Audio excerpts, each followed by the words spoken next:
Best Ranger competition is the ultimate physical challenge that the Army can offer outside of combat.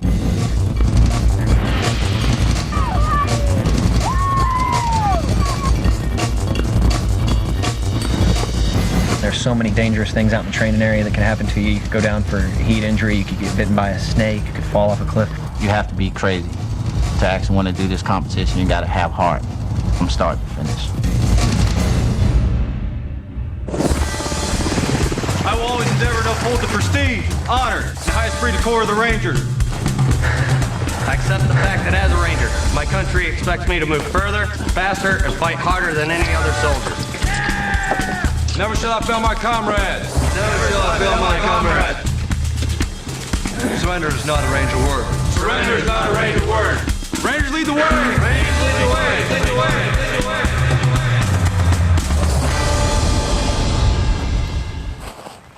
I'm Oliver North. Welcome to U.S. Army Rangers, the best of the best. Every branch of service has an elite fighting force. For the Army Infantry, that's the Rangers, headquartered right here at Fort Benning, Georgia. Part of the Ranger Creed, the words that these volunteers live by says, and I quote, "I accept the fact that as a Ranger, my country expects me to move farther, move faster, and fight harder than any other soldier." And they do, as proven in countless battles ever since the Revolutionary War.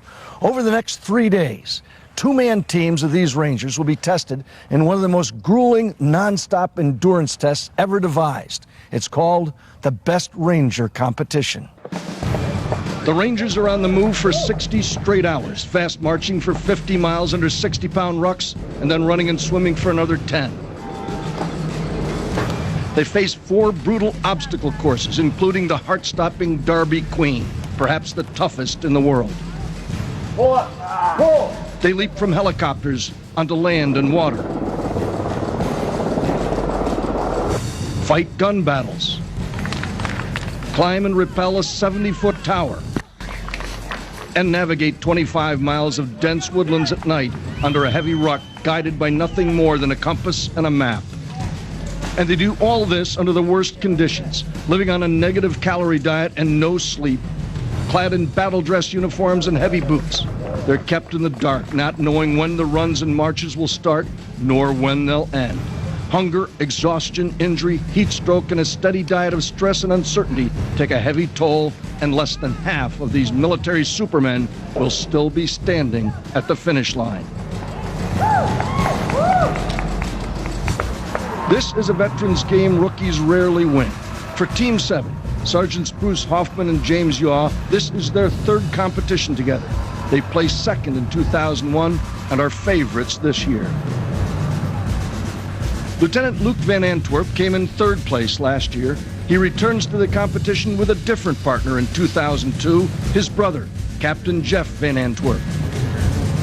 One of the oddest couples this year are a pair of rookies, a 30-year-old Army lawyer, Captain Lazenby, and a 20-year-old Corporal Fain. Corporal Fain considers their status as newcomers a bonus. Short of war, this will be the most exciting and difficult 3 days of their lives. It all begins at 6 a.m., or as the Army calls it, "Oh Dark 30, in the physical training pit at Camp Rogers.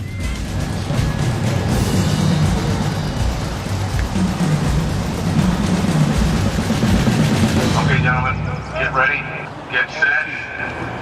No fake! Yeah! Begin.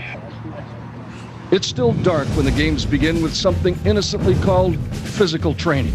4 minutes of intensive push-ups and sit-ups intended to burn out the Rangers' arms and legs before the start of a grueling obstacle course. The Army has brought in teams from the 4 corners of the globe, from Korea to Kosovo, Germany to Hawaii.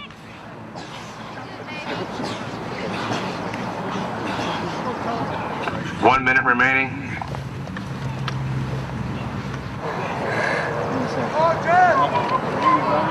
10, 9, 8, 7, 6, 5, 4, 3, 2, 1, stop.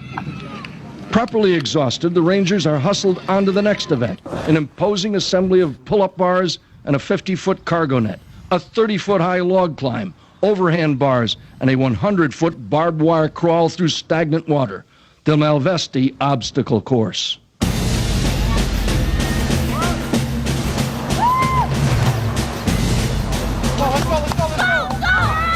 The Van Antwerp brothers are the first to go through the obstacles, having won the physical training with 418 push-ups and sit-ups in just 4 minutes.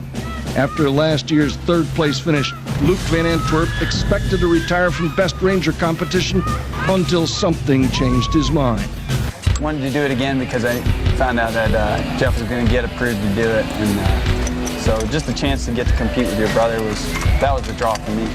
Our dad's in the Army, you move a lot. So a lot of times we go places and, you have your instant friend, your brother.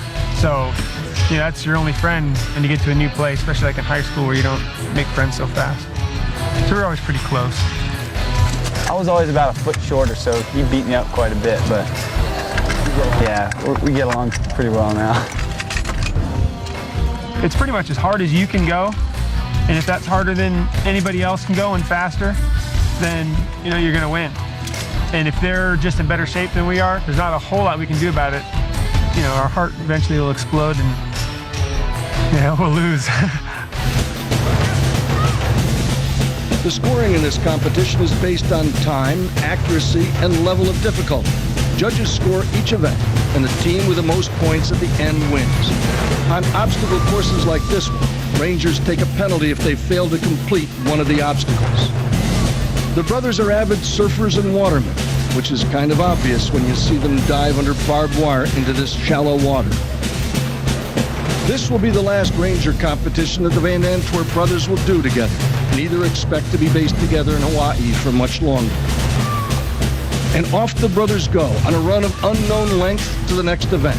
We'll see more of them later. Up next, more Rangers hit the obstacles. And the obstacles hit back.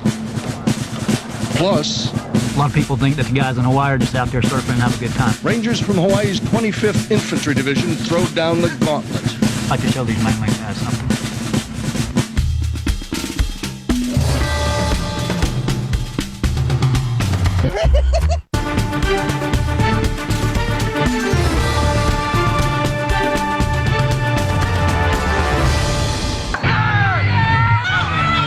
Look, Dave, 47 two-man teams are battling it out here at Camp Rogers, Fort Benning, Georgia, in the U.S. Army's Best Ranger competition. Minutes ago, each team completed event 1, 4 minutes of explosive exercise. Now they're entering this obstacle course in the order that they finished the first event. Team 31, Sergeants Jones and Sebring, took third place with 402 push-ups and sit-ups. They're one of 4 Ranger teams sent from the Army's 25th Infantry Division based on the island of Oahu. Collectively, they call themselves Team Hawaii, and they've been led since January by a 3-time competitor, Sergeant Greg Baker. I got 8 guys, 4 two-man teams. I got 5 officers and 3 non-commissioned officers. One team consists of Staff Sergeant Jones and Staff Sergeant Sebring. They're more serious. They don't joke around a whole lot. Everything's business to them all the time. I got another team, Captain Johnson and Captain Haynes. And life's just one laugh after another for them. I don't think every team realizes the effects of the heat. Been hot today. Been hot the last couple of days. We got the heat cranked all the way up. All the way. We like to get at least 3 or 4 hours in here a day. Johnson here is an overachiever, likes the sweatshirt. Rounding out Team Hawaii are Captain William Todd and Sergeant Sean Shirey, and the brothers Luke and Jeff Van Antwerp. Mostly strangers just 4 months ago, they're now a tight-knit group with a secret weapon, team chemistry. Everyone's been getting kind of nervous as it's been getting close to the competition, and people are getting grumpy and get on each other. But that's when everyone relating to each other has been a good way to kind of blow off steam.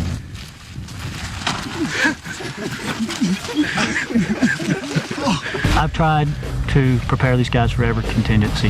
The main thing about a coach in this thing is a coach can't do too much to win the competition for you, but he can lose it for you. You kind of come here maybe with a little bit of chip on our shoulder, because a lot of people think that the guys in Hawaii are just out there surfing and have a good time. Well, we do surf and have a good time, but we train pretty hard too.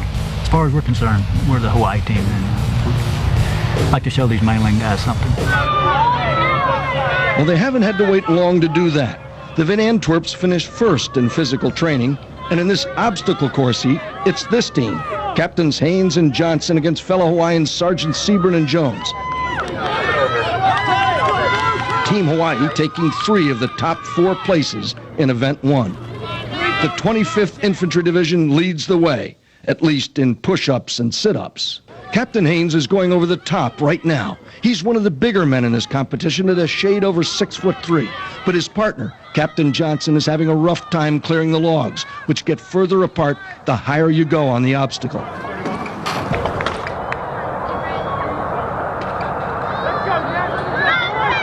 This part of the obstacle course is nicknamed the Worm Pit, and it's much tougher than it looks. The soldiers' uniforms quickly become waterlogged. The barbed wire is too low to allow much movement, and they're crawling through very slippery Georgia mud. The Hawaiian Rangers come out of the pit winded and waterlogged, and now have to slog off to a run of unknown length to the next event. On their way up the cargo nets are 2 of the favorites from the mainland, Team 7, Hoffman and Yaw, a tight-knit pair who placed second last year. They spend a lot of time together, taking Ranger students on training missions in the swamps of Florida, up to their elbows in alligators, day in and day out. They've become a symbiotic pair, instinctively supporting each other through the toughest of times. When I get down, he'll say something positive to reinforce me, and then we'll start laughing and get focused and drive on. After 3 Best Ranger competitions together, they know exactly what to say to each other to keep their partner's spirits and performance up. Come on, you're strong, you're bull. I'll tell him the same thing. I say, man, you're the rabbit, man. Let me chase you. Keep going.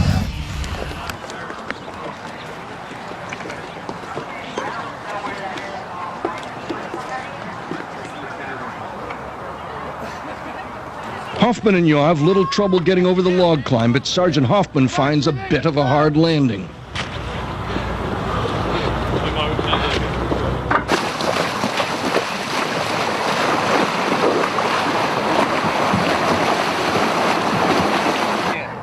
Sergeant Justin Trenary is an instructor right here at the 4th Ranger Training Battalion at Camp Rogers. His partner, Lieutenant Scott Gilpatrick, is the 4th Ranger Training Battalion's chief medic. In many ways, these 2 fit the classic Ranger stereotype, intense, motivated, and accomplished. But like many Special Forces groups, they're also full of surprises. We are the people's team. We represent all the smartasses in the Army. So, I don't know if you can say that or not. Oh, well. I don't see anybody's career going far in the military without having some sort of sense of humor.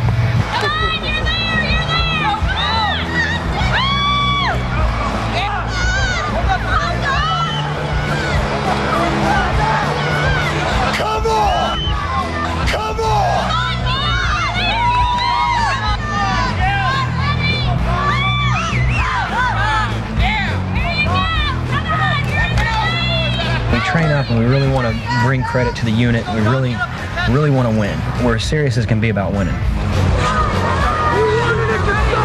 It does kind of suck training up for this, and there are some events that you have to train for that aren't that much fun, but we try to make the best of it. We're going to have fun doing it, or you're just not going to enjoy it, and then you're not going to do well.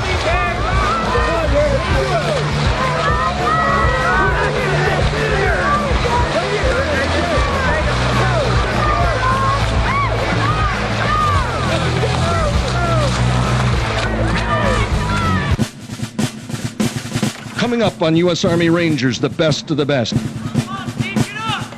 Captain Steve Snyder of the 82nd Airborne is about to take a nosedive. Can he survive this crash landing?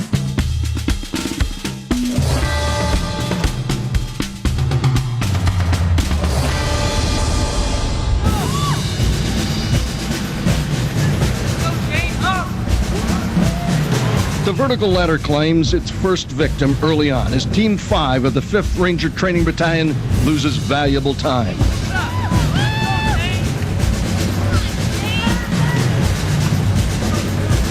Then, just minutes later, Captain Steve Snyder from the 82nd Airborne is struggling to reach the top beam.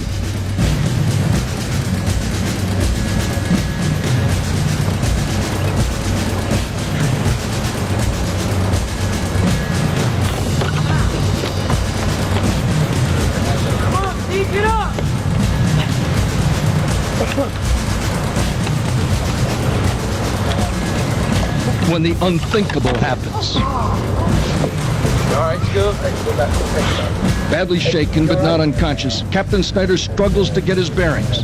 For most of us, a 30-foot fall would send us to the emergency room. But Captain Snyder's a ranger, and rangers are different than the rest of us. And these aren't any competitors. These are individuals who recognize that there are great threats to our freedom out there. And if they aren't willing to have the physical and mental toughness, courage, the willingness to face incredible risk, then who is?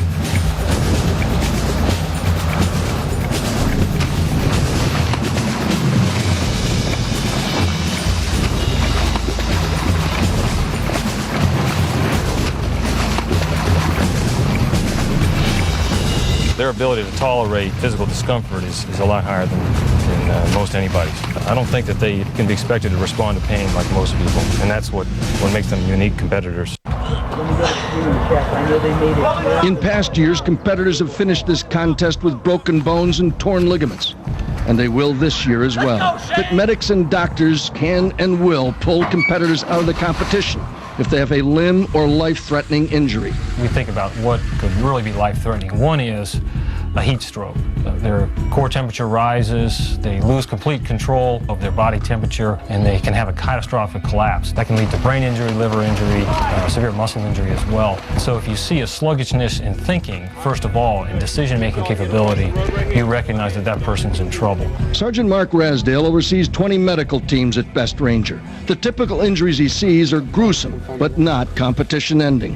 A lot of blisters, a lot of the whole sole of the feet will be gone, just be pink as can be, just like all new skin there. The heels will be gone, toes will be just rubbed raw. But some seriously injured Rangers will play a game of cat and mouse with the medics, trying to avoid being pulled from the contest against their will. They'll watch for us lurking over them. You'll just see them gritting their teeth and just walking as straight as possible, trying to hide what we call an antalgic gait, a limping type gait.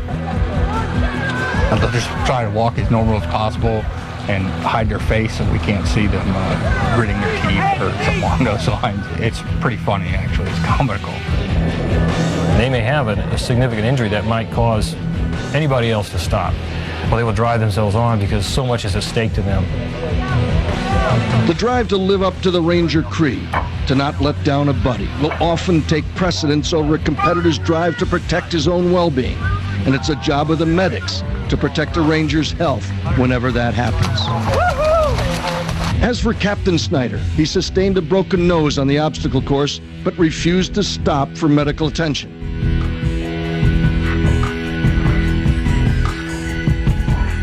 Sergeant Rasdale's medics treated the captain from a moving ambulance while he ran to the next event.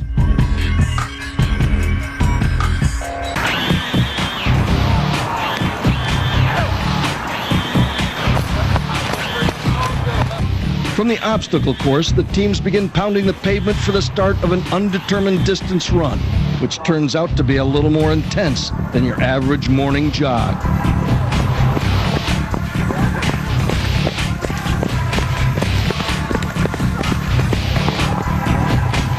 Roughly 2 miles into the run, the teams find their path blocked by a large, watery obstacle known as Victory Pond.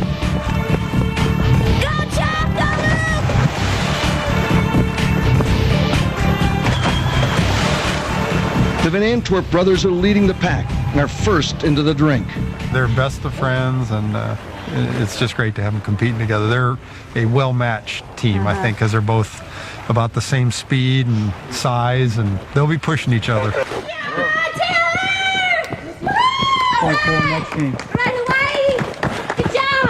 Right behind the brothers are another pair from Team Hawaii, Captains Taylor Haynes and Matthew Johnson. They surf a lot in Hawaii, so when they get in the water, it's comfortable. Come on, man. This is warm.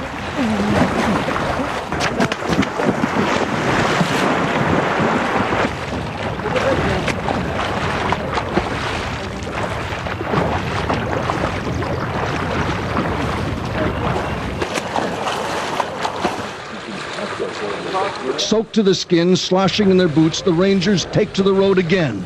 Their morning run isn't over. The run ends 2.5 miles later at the Urban Warfare Lab, where the Rangers will now get a short breather and time to dry out before their next event.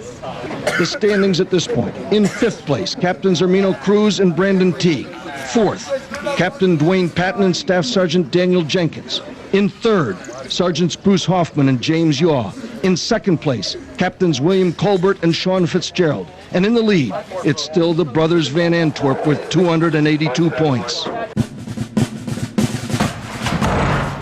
Up next on U.S. Army Rangers, the best of the best. What do we got here? Darth Vader suits? It's the urban assault course and hostages that need to be rescued. Team number 2, Sergeant Snyder. When we come back, the People's Team storms a building.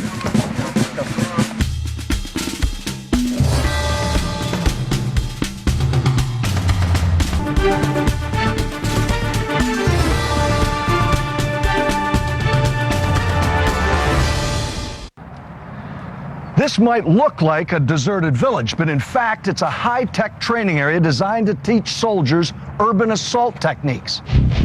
Urban assault instructions become an integral part of infantry training.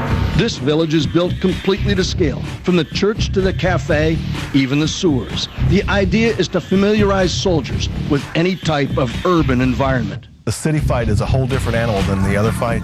It consumes men and equipment very rapidly. The most important technique in city fighting is called room clearing, securing an indoor space in a hostile environment. Normally a room is cleared with a 4-man stack. Each man is given a point that he goes into in a position inside the room that he observes. They try to identify friend and foe, and the way they do the foe a lot of times is they look at their hands, whether they have a weapon or something of that nature inside their hands. For the best Ranger competition, the teams are required to clear and secure rooms as quickly and as accurately as possible. They're firing what's called simunitions, which are non-lethal bullets made of detergent. And they're watched over and recorded by closed-circuit cameras, which help the cadre analyze and score how fast each Ranger team can clear a room. You stay behind me, go to the corners. Sergeant Justin Trenary and Lieutenant Scott Gilpatrick get briefed by the cadre. Their mission: enter a building where hostages are being held and kill an unknown number of terrorists without harming the hostage or getting shot themselves. Once you've cleared the rooms, you'll get back up off your butt and both of you will exit that building the same way you came in. Oh, okay. One question. Yes. Clear the rooms. Yes, multiple rooms. Multiple rooms. Okay. Hit that first corner. Hit that corner and take a knee. What do we got here? Darth Vader suits? The ruler one.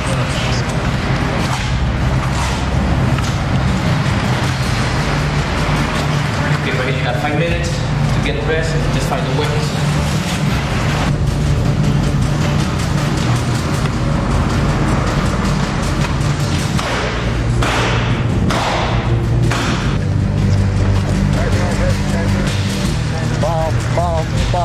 Team number 2, Sergeant Snyder. Take all your instructions. Come over here and square.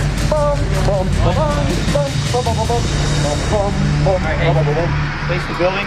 Face the building and lock and load your weapons. Once you're done, move back over here on the sidewalk. In this scenario, the enemy are played by cadre dressed in desert battle dress uniform, or BDUs. The hostage is dressed in the same woodland BDUs as the competitors. This is a go, no-go event.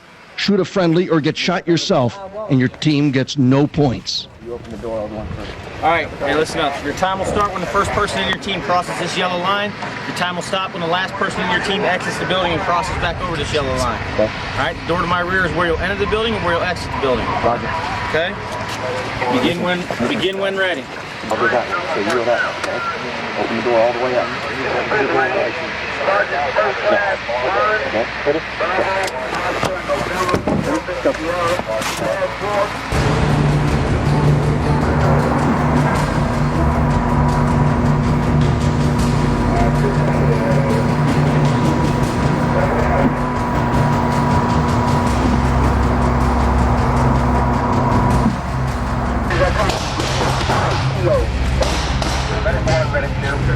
The People's Team was a no-go for this event and scored no points. After Sergeant Trenary killed the enemy, Lieutenant Gilpatrick fired 2 more shots, taking out the hostage.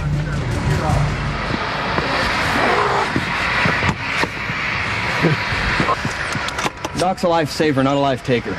Don't worry about it. But yeah, you shot the friendly, ran right in there and just shot him. We were trying to move out for time. Yeah, it was, we were just moving really fast, moved through the first 2 rooms real quick, and then once we hit that 3rd one, just as soon as I saw that guy sitting there, I was just like, oh shit, I'll shoot him. And I knew I was supposed to shoot the guy in the desert. And then shot the guy in the Next, U.S. Army Rangers go airborne. Execute. Prisoner beware. And a member of Team Hawaii finds himself high and dry. Basically just had his parachute turned the wrong way, and we had high winds this morning, and he ended up in the trees.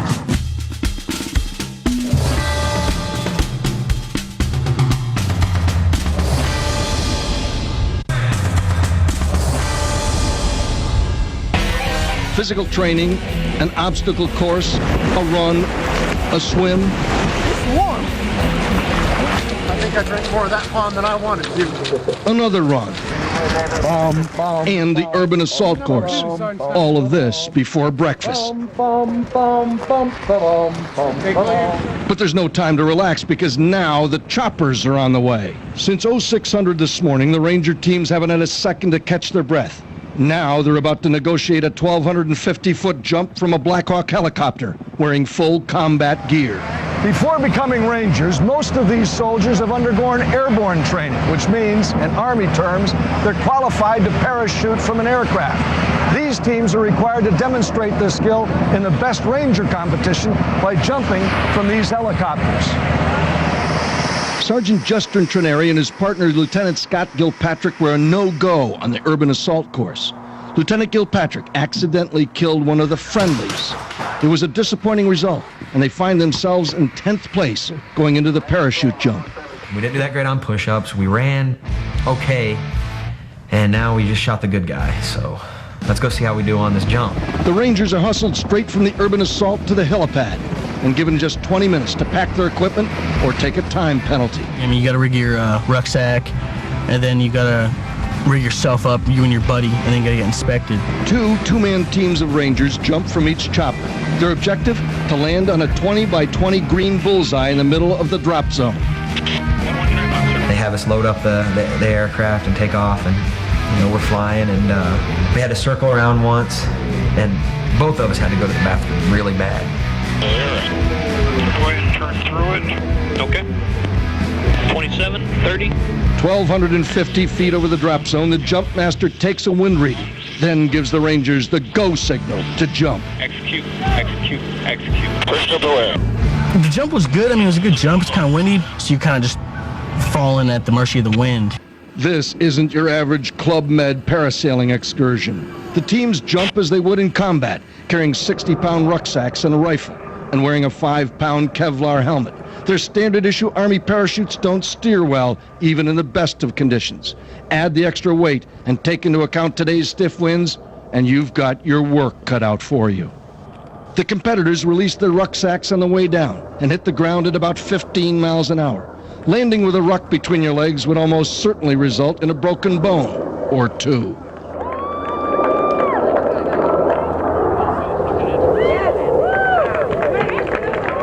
They let us out a bit late, and so we ran with the wind as much as possible, but, we didn't get out. I mean, the guys who got let out after us, they landed almost right next to the X. They did it one circle, and they came back around, and we exited, and Scott exited first, and then I exited, and we did a great parachute insertion. He was just slightly in front of me, and I was right behind him, and Scott came 10 feet from the point of impact. The goal in the spot jump event is to get the quickest time possible. The clock starts when the second team member hits the ground and ends when both team members check in at the Malone firing range, roughly 2 miles away. But before running to the firing range, they must both make physical contact with that bullseye. I was probably about 100 meters behind him. He landed before me, so he got out of his gear before me and came back and helped me carry my stuff. It's a good start for the People's team, but they weren't the only guys from the 4th Ranger Training Battalion to move up the charts. We had a bad start. Started off in 37th. But a good landing can boost the team's standings, like it did for Sergeants Britt and Julius. Moved to 23rd place, I believe, after the spot jump. We did real good on the spot jump. On the other hand, Sergeant Sebring from Team Hawaii had a less than happy landing. You had one of your guys go into the trees here on the drop zone. Yes, sir. I'm not sure what happened to him. Staff Sergeant Sebring, he's in our long-range surveillance detachment in Hawaii, so he's an experienced jumper. But basically just had his parachute turned the wrong way, and we had high winds this morning, and he ended up in the trees. Luckily wasn't hurt, and maybe cost him a little time. The spot jump jumbles the standings. The 4th RTB team, Captains William Colbert and Sean Fitzgerald, are now tied for first with the Van Antwerp brothers. Captain Dwayne Patton and Staff Sergeant Daniel Jenkins have moved into a third-place tie with Sergeants Bruce Hoffman and James Yaw. And that pinpoint landing helped move the People's team, Gilpatrick and Ternary, up 5 spots to 5th place. My country expects me to fight harder, move faster than any other soldiers. U.S. Army Rangers are the best of the best. We deprive them of food. We deprive them of rest. Next, find out what it takes to join this elite fighting force. Get your ass down if you want some diapers. There comes a point when your body lets you down and then your mind takes over.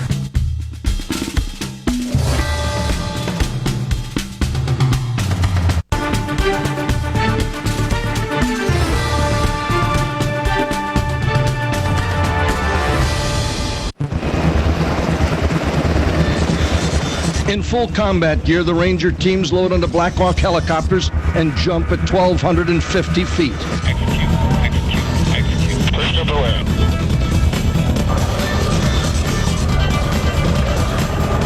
They hit the ground at a stomach-churning 15 miles an hour.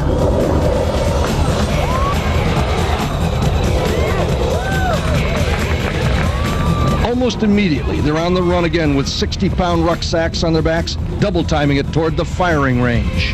For the average person, all this non-stop activity would be enough to make their heads spin. But Rangers aren't average people. The Rangers are the finest light infantry unit in the world. Colonel Barron and Lieutenant Colonel Pound of the 4th Ranger Training Battalion explain what it takes to earn that coveted Ranger tab. First thing, you got to leave behind self. This is not an individual course. This isn't about me. It is very much, you wear no rank, everything comes off. You're a member of the United States Army and you're addressed as Ranger. We deprive them of food. We deprive them of rest. We have a lot of physically exerting activities. We keep them out in the environment. You operate on about 0 to 4 hours of sleep of night on a caloric intake that would make most young men of the age and caliber that are going through the course pretty doggone hungry. With that environment, a man learns a lot about himself, and he learns a lot about how to motivate others to accomplish a task regardless of the circumstances that he finds himself in. The regiment has the resources to train you better than any other soldier in the United States Army. That training lasts for 62 long, hard days and is divided into 3 phases. The crawl stage at Fort Benning teaches land navigation. Get your ass down if you want some diapers. I'll put some diapers on you. Pod, get your ass down. Basic leadership and advanced infantry skills.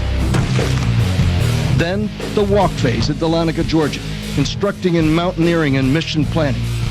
And finally, the run phase at Eglin Air Force Base in Florida, where they learn jungle warfare, small boat maneuvers, and airborne insertions. It's considered one of the toughest courses in the military, and only 50% will graduate. We'll push them, and we'll push them past points that they thought that they could not go further. They find themselves, all of a sudden they're going further. They're taking extra steps, one step at a time. When you go through something like that, I think it does kind of humble you. But you're also tougher, physically and mentally. Another important part of becoming a Ranger is learning to live by the Ranger Creed. I'll always keep myself physically strong, mentally alert, and morally straight. Never will I leave a fallen comrade. My country expects me to fight harder, move faster than any other soldier. Every Ranger memorizes that Ranger Creed. It's a discipline. It's not something you can put on, like when you go to church on Sunday and you put on your suit and you got your Bible and you sit there for 10 minutes. These guys that are Ranger qualified, they inculcate this through their entire life, and they live by it on a daily basis. When it comes to the point that we can no longer live by the Ranger Creed, then we're no longer Rangers. Wearing the Ranger tab is a mark of achievement, a sign that you've joined an exclusive brotherhood of soldiers who are proud to say, Rangers lead the way. What I think distinguishes him from many other soldiers is the special outlook that he has, the attitude. It's a mistake. I don't know what makes people do it. In retrospect, you sometimes think, why did I do it? Maybe I didn't want to be a Ranger. I just wanted to be around people who wanted to be Rangers, maybe. Good men, all of them. There's something about living and fighting together that way and training that way that makes us so close. All these guys are winners out here, by the way. Just to make it, to be a competitor in this competition marks you as a winner. This is the M4 carbine made by Colt Corporation. It is a magazine-fed, gas-operated, air-cooled, shoulder-fired weapon. It's lock and load time on the best Ranger competition. Plus, I could see Chinese 15 yards away bayoneting some of my wounded Rangers. Meet a real American hero next on U.S. Army Rangers, the best of the best.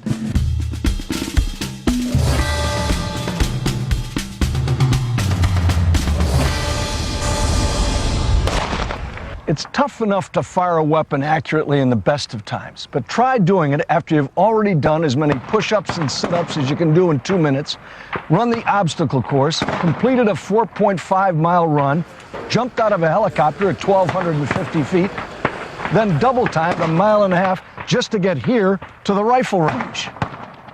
This is a standard rifle qualification range for the United States Army. This is the same one every private in the Army does every 6 months. The best Ranger competition is based on training and skills that all Rangers learn before they earn their Ranger tabs. Disciplines that in a combat situation can make the difference between life and death. I was a brand new second lieutenant just out of the basic course in jump school here at Benning. Ralph Puckett was just a young man in 1950 when the North Korean People's Army crossed the 38th parallel and invaded South Korea. President Truman committed U.S. forces to the fight, and Ralph Puckett, then a lieutenant, found himself as a Ranger company commander. We were involved in a lot of combat and reconnaissance patrols, ambushes, trail blocks. On November 25th, 1950, 40 miles south of the Yellow River, Lieutenant Puckett was ordered to lead 51 Rangers across 800 feet of open terrain to capture Hill 205. We took that hill, losing 4 Rangers along the way. A few hours later, the Communist Chinese struck back. The mortar barrage that fell on our position, a shower of hand grenades, automatic weapons, the Chinese had advanced right to the perimeter of our company. The attack continued throughout the night, and though he was wounded in the thigh, Lieutenant Puckett continued to lead his men in the fight. During the next several hours, this company of 47 Rangers repulsed 4 more assaults of what later was officially estimated to be a 500-man Chinese battalion. As dawn approached on November 26th, the Communist Chinese launched a 6th assault. Severely wounded, Lieutenant Puckett ordered his men to retreat without him. As I lay there on the ground, I could see Chinese 15 yards away bayoneting some of my wounded Rangers. When all of a sudden 2 of my Rangers, Privates First Class Billy G. Walls and David L. Pollock, charged up the hill, killed 3 Chinese who were then only 10 yards away from me, and came up to where I was lying on the ground. The privates carried Lieutenant Puckett to safety, living up to those stirring words in the Ranger Creed, "Never will I leave a fallen comrade behind." I've always appreciated that little insubordination on the part of Walls and Pollock, but if they hadn't disobeyed my order, I wouldn't be here today. Sergeant First Class Brian Arabinko is the senior cadre at the M4 firing range. This is the M4 carbine made by Colt Corporation. It is a magazine-fed, gas-operated, air-cooled, shoulder-fired weapon. It's capable of either semi-automatic or 3-round bursts. It's a selective fire weapon, thus a true assault rifle. The competitor will enter the range and then he'll move to the foxhole, at which point he'll enter the foxhole, arrange the sandbags how he wants them so he can best shoot comfortably. They'll shoot 20 rounds from the foxhole supported, which is a standing position with sandbags. Once the targets start coming up, they'll come up anywhere from 50 to 300 meters, about 3 lengths of a football field. After firing from foxholes, the competitors move up to the second stage of the course. Fire. Lock and clear all weapons. Once locked and cleared, go ahead and move forward to good prone up the first line. And then they'll move outside the foxhole and shoot 20 rounds from the prone unsupported position, where they're basically balancing the weapon on the ground.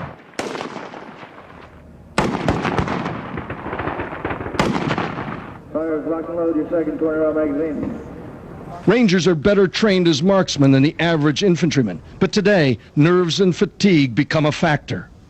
I was checking how many I hit and miss, so I don't know what my score was. The problem is, under the stress of the competition and the stopwatch, they're going to make some of the simple mistakes. The points are added up from both the foxhole and prone phases of the event. The best Ranger competition, 2 scores for a total of 80 is what they're shooting for. Ceasefire. Lock and clear all weapons. Some teams leave the firing range disappointed. Captain Lazenby and Corporal Fain had an off-target day and finished 22nd. And the Van Antwerp brothers have their worst showing of the day, a disappointing 20th. You were first coming off the initial PT out there. All right. How you doing now? I think we're doing okay. Huh? We struggled a little bit with the shooting, sir, but I struggled with the shooting. Here's an update on the standings. The lead has once again changed hands. In the lead now, Captains Patton and Jenkins.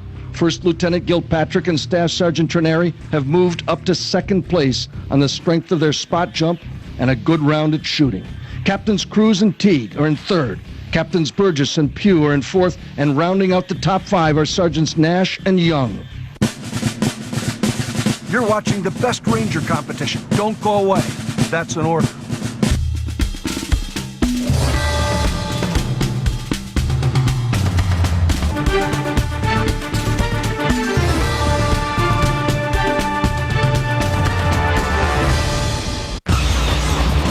Sit-ups, push-ups, an obstacle course, 6 miles of running and swimming, a shootout, a parachute jump,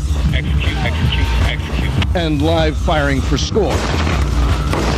Not a bad day at the office. Even after just the first event or 2 within the best Ranger, that would be sufficient to require some sort of recovery in the vast majority of individuals.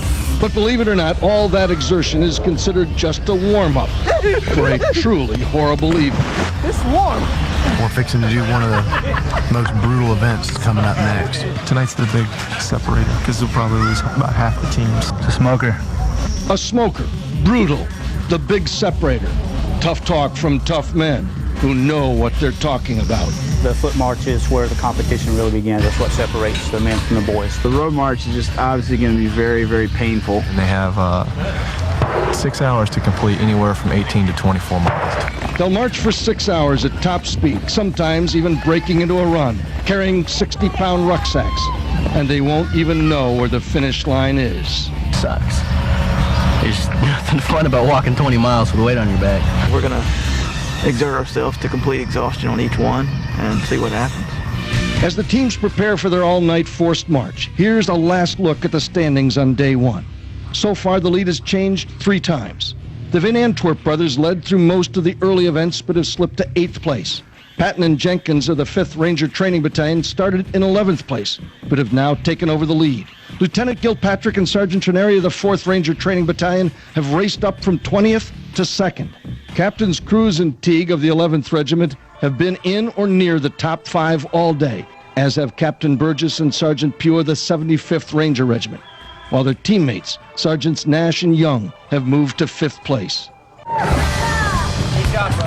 Next on U.S. Army Rangers, the best of the best. Day 2 of the best Ranger competition. The teams are tested on their skills as infantrymen, speed climbing a 60-foot tower, and their stamina on the world's toughest obstacle course. But first, they have to survive the all-night road march. The best of the best are about to start the grueling night march. The teams are tired, hungry, suffering from severe physical discomfort. They're carrying a 60-pound rucksack and full combat equipment. Rangers like to say this sorts the men out from the boys, but it's only the start. You don't want to miss next week's episode of U.S. Army Rangers, the best of the best. I'm Oliver North. Till next time, good night. He's got a big heart.